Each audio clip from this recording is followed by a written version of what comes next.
आज का जो ये टॉपिक होने वाला है वो GSTR1 का एक टैब है जिसको हम लोग समझेंगे कि एडवांस रिसीव्ड का कंप्लायंस GSTR1 में कैसे होता है, उसको कैसे एडजस्ट करते हैं, ओवरऑल क्या एडजस्टमेंट होता है, एडवांस रिसीव पे क्या टैक्स लायबिलिटी है, कैसे काम करता है।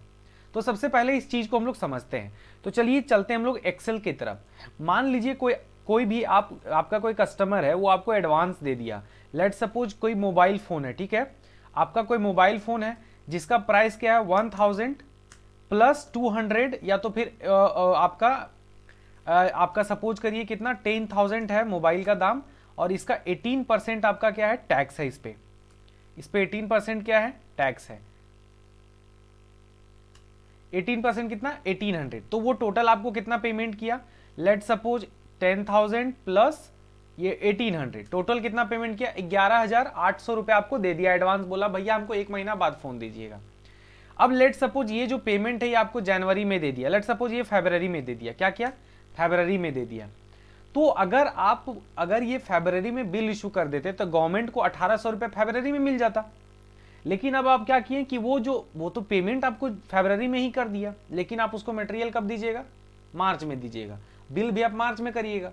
तो गवर्नमेंट यहां बोलता है कि नहीं भैया, यहां पे मेरा नुकसान है। नुकसान कैसे है, आपको पैसा तो फरवरी में मिल गया, आप हमको कब दीजिएगा, मार्च में बिल इशू करिएगा, तो मार्च में हमको पैसा दीजिएगा नहीं। उसके लिए आपको क्या करना पड़ेगा, हम GSTR1 में एक टेबल डाले हैं जिसको बोलते हैं क्या, टैक्स लायबिलिटी एडवांस रिसीव, कि आप अगर फरवरी में 11,800 रुपए रिसीव किए हैं मोबाइल के अगेंस्ट में, तो आपको क्या करना है, यहाँ पे आना है आपको टैक्स लायबिलिटी वाले कॉलम में ऐड स्टेट वाइज डिटेल। यहाँ पे आपको जाना है और जिस भी स्टेट में आप डील कर रहे हैं, मान लीजिए कि कोई आउटसाइड कोई दूसरा स्टेट वाला आपको दिया है तो उस स्टेट को चूज करिए। अगर सेम है तो सेम वाला चूज कर लीजिए।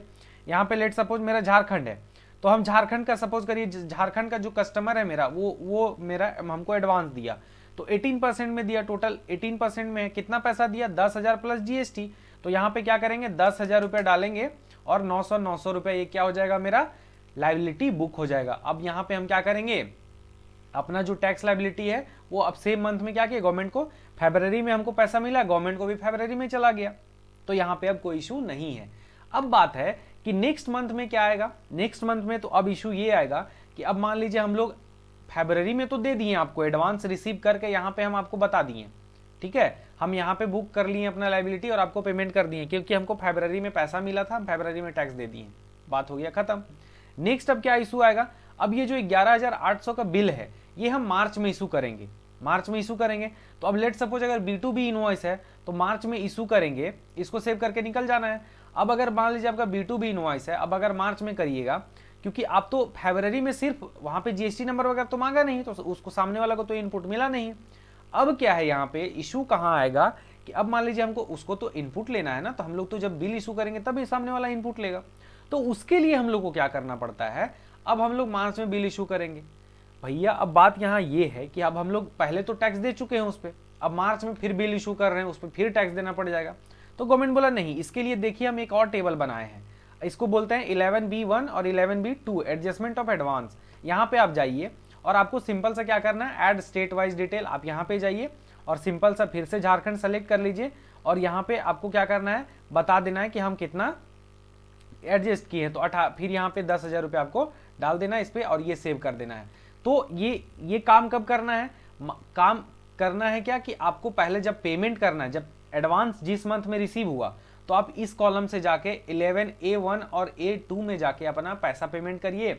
और अब जब नेक्स्ट मंथ में जब आप बिल इशू किए हैं तो उसमें जो टैक्स लग रहा है उसको बचाने के लिए आपको क्या करना पड़ेगा, इससे एडजस्ट करना पड़ेगा। तो नेक्स्ट मंथ में आपका क्या हो जाएगा, इतना इतना लाइबिलिटी आपका कम हो जाएगा। तो इस तरीके से यहाँ पे हम लोग किस चीज को, एडवांस को एडजस्ट करते हैं, जो कि बहुत जरूरी है। बहुत मैक्सिमम लोग इसका एडजस्टमेंट नहीं करता है, लेकिन यहाँ पे ओवरऑल कंसेप्ट को समझना चाहिए कि आखिर ये टैक्स लायबिलिटी एडवांस रिसीव पे कैसे काम करता है। तो उम्मीद करते हैं आपको ये समझ में आया होगा। Thank you ji.